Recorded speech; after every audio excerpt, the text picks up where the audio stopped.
집안 대대로 3대째 국수집을 운영하고 있는 팽달. 조우님, 무슨 일이 있어도 가업은 있겠으니 걱정하지 마십시오. 팽달은 자신이 그랬던 것처럼 자녀들 역시 국수집을 물려받아 대를 이어주길 바라는데, 그러나 정작 자녀들은 국수집 운영에는 관심이 없고 결국 팽달은 특단의 조치를 내린다. 아버지네?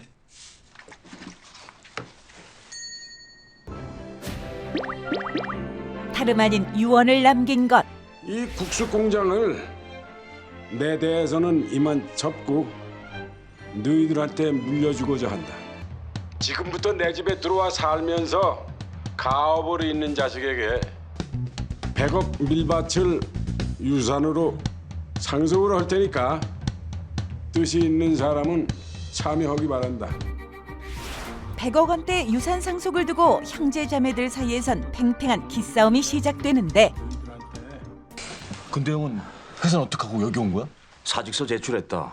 보름 아빠도 예전에 다니던 회사에서 다시 나오라고 스카우트 제의가 들어왔는데 가업을 이어야 한다면서 단박에 거절하더라고요. 나도 이번에 원생이 5이나 늘었는데 과감하게 학원 적극 들어온 거예요. 과연 팽달의 자녀들은 부모의 유언대로 가업을 이어야만 유산 상속을 받을 수 있는 걸까? 한편 갑작스러운 사고로 아버지를 잃게 된 선정. 나처럼 착한 아저씨 잘 없어. 네 아버지 부의금은 따로 못 챙겼다만 채무금 상환 10년 밀어주는 걸로 네 아버지 죽음에 대한 종이는 필요했으니까 성의는 잘 받아둬라. 살아생전 사업을 하던 아버지의 빚을 고스란히 떠안게 된 선정은 10년 후 어른이 될 때까지 밤낮 없이 일하며 부모의 빚을 갚아나간다. 주문하신 아메리카노 그러나 나왔습니다. 수억 원대 빚을 갚기란 역부족이었고 사채업자의 괴롭힘도 계속됐는데, 어디라고 여기 와요? 용건이 있을 게 어디 있어요? 지난달에도 입금했는데. 입금은 했지. 돈이 부족해서 그렇지. 벌어지 보듯이 진짜 이럴 거야? 네 아버지 죽고 내가 너한테 어떻게 줬는데? 부모가 돌아가시면서 남긴 빚, 자녀는 꼭 갚아야 하는 걸까? 돈이 있으면 있는 대로, 없으면 없는 대로 절대로 피할 수 없는 상속. 상속을 둘러싼 다양한 오해와 진실. 부드러운 카리스마 돌직구의 여왕 신은숙 변호사의 명쾌한 강의로 배워봅니다. 상속은 근데 우리가 뭐 유명인이나 재벌들 사이에서만 일어나는 일로 흔히 생각을 하시는데요. 본인이 재산이 있든 빚만 있든 상속 문제는 반드시 누구에게나 발생을 합니다. 자, 우선 상속 순위와 관련해서 알아보겠습니다. 상속 순위는 4단계로 나눠져 있는데요. 1순위가 아래쪽에 있습니다. 그래서 직계 비속. 그러니까 자녀나 손자들, 직계 비속이 1순위고요. 그다음에 2순위는 이 아래쪽이었으면 직계로 위로 올라갑니다. 그래서 직계 존속, 부모님이나 조부모님한테 2순위가 인정이 되고 있고, 이분들도 안 계시면 3순위로 옆으로 갑니다. 형제자매. 그다음에 이도 없으면 사촌 이내 반계혈족이 이렇게 상속 순위가 4순위로 인정이 되고 있습니다. 그리고 배우자는 1순위와 2순위와 함께 공동 상속을 하게 되고, 다른 상속인들에 비해서 1.5를 가산해서 상속을 받게 되고 있습니다. 상속 개념 중에서 두 번째 개념으로 유류분에 대해서 살펴보도록 하겠습니다. 유류분의 의미부터 설명해 드리면, 법이 상속인들에게 인정한 상속 지분의 일정 부분을 유류, 즉 남겨두라는 제도입니다. 무슨 말씀이냐면, 상속 순위가 4순위까지 있는데 그중에 3순위까지 해서 원래 내가 상속을 받을 수 있는 지분의 2분의 1 내지는 3분의 1은 반드시 남겨두라는 것입니다. 그래서 우리가 TV에서 볼 때 유명인들이 내 재산을 전부 사회에 환원하겠다 하셔도 자녀분들이 사망 후에 유류분 반환 청구 소송을 하면 그 절반을 돌려줘야 합니다. 이거는 상속인들의 사망 이후의 생계 유지를 보호하기 위해서 보장되고 있는 제도이기도 합니다. 근데 성병숙 씨도 상속 받은 적은 벌써 있어요? 메모지에 딱 네, 적어놓으니까 나는 궁금한 게 많아요. 너는 아직 사실 날이 많은 것 같은데. 빚이 부모님이 있다면 그게 나한테, 그러니까 자식한테 그게 상속이 되잖아. 빚도. 네. 저 같은 경우에는 집에서 이제 이 부도가 나고 이제 이러는 바람에 제가 모든 거를 잃었어요. 근데 부모님의 이름으로 그게 돼 있었어요. 남편께 이제 부모님 이름으로 돼 있는데 그게 다 빚이잖아요. 근데 돌아가시면 이게 빚이 없어지는 줄 알았더니 그렇지가 않다면서요. 그러니까 친정 부모님이 네. 거죠. 네, 당연히 없어지지 않죠.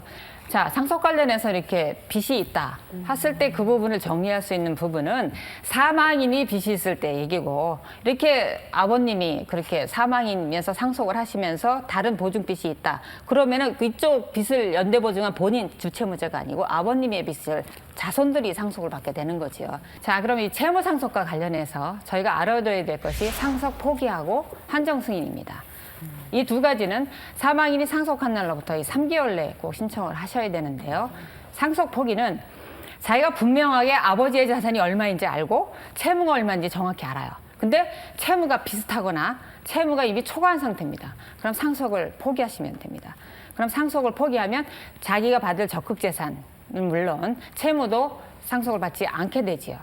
근데 이 부분과 관련해서 저희가 좀 한번 신경을 써야 할 것이, 좀 전에 상속 순위가 4순위까지 있다 그랬어요. 네. 그럼 1순위들이 상속을 포기해버리면 자동으로 2순위가 상속을 받게 됩니다.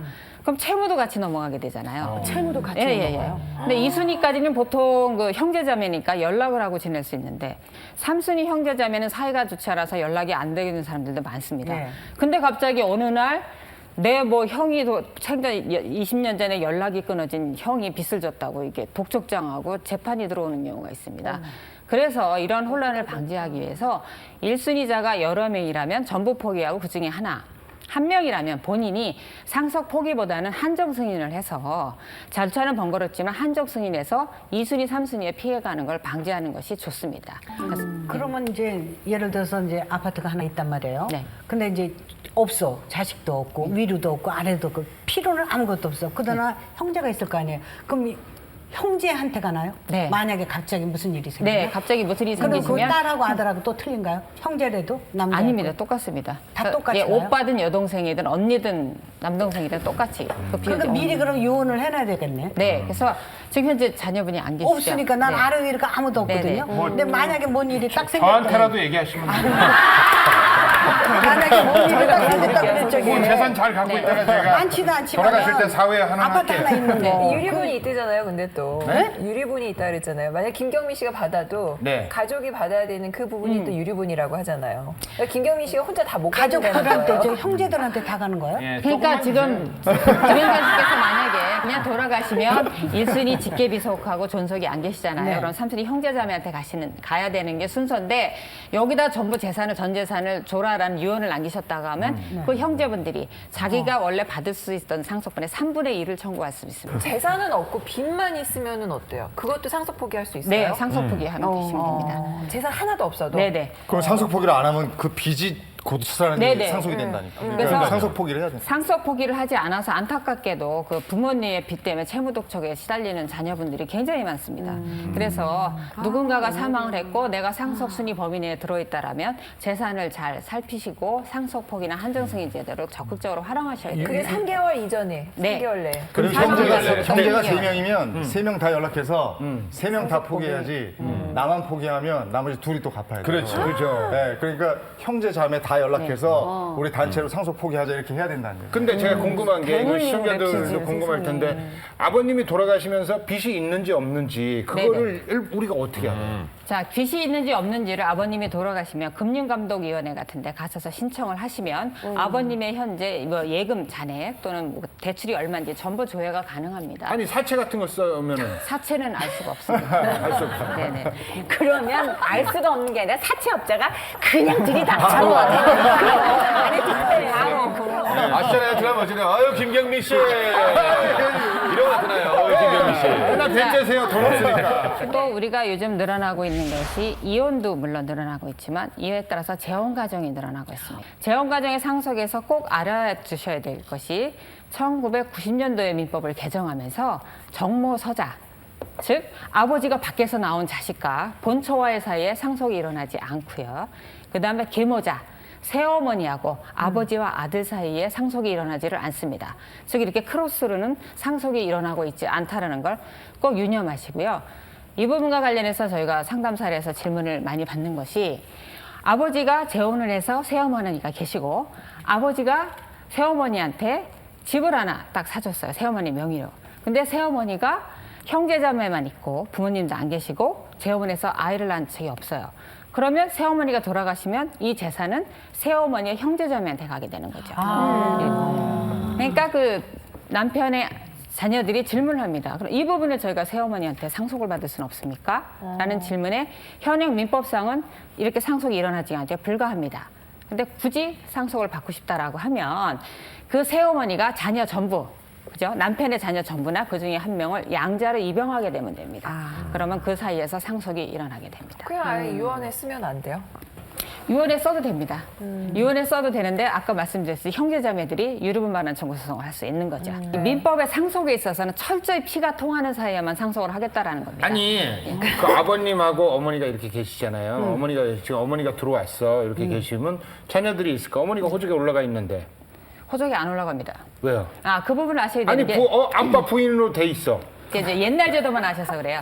옛날에는 호적이라고 그래가지고 그 가족의 신분관계를 그 한 페이지에 쫙 정리를 했습니다. 근데 지금은 호적이 혼인관계 증명서, 가족관계 증명서 이렇게 분설이 돼 있어요. 그래서 재혼을 한 가정에 가족관계 증명서를 딱 떼보면 아내 거하고 남편 거의 가족이 틀립니다. 그래서 내 가족은 내 친정 부모님하고 내가 낳은 아이들, 남편 가족은 시부모님하고 남편의 아이들만 이렇게 정리가 되어 있습니다. 여자가 재산이 많은데 남자가 재혼을 했는데 저쪽 집에서 이 새엄마의 재산 가지고 그 상속은 달라고 그러는 건 없습니까? 남편만이 상속을 받을 수 있습니다. 남편만. 네. 이쪽도 저쪽도 똑같이. 재혼을 하면. 그 여자만 왜 남자한테 그럴 수 있냐? 아니 여자도 그러니까 반대로 자손들이 법적으로 이렇게 사실혼하는 거를 말리고 그냥 저기 용돈을 드리거나 뭐 아니면 집을 사주거나 이렇게 그냥 단발로 끝내라고 그런다. 우리 전문가시네. 아니 그게 아니라 아니 뭐 오늘 소송을 많이 준비하시나 봐. 소송을 한 10개 준비하세요.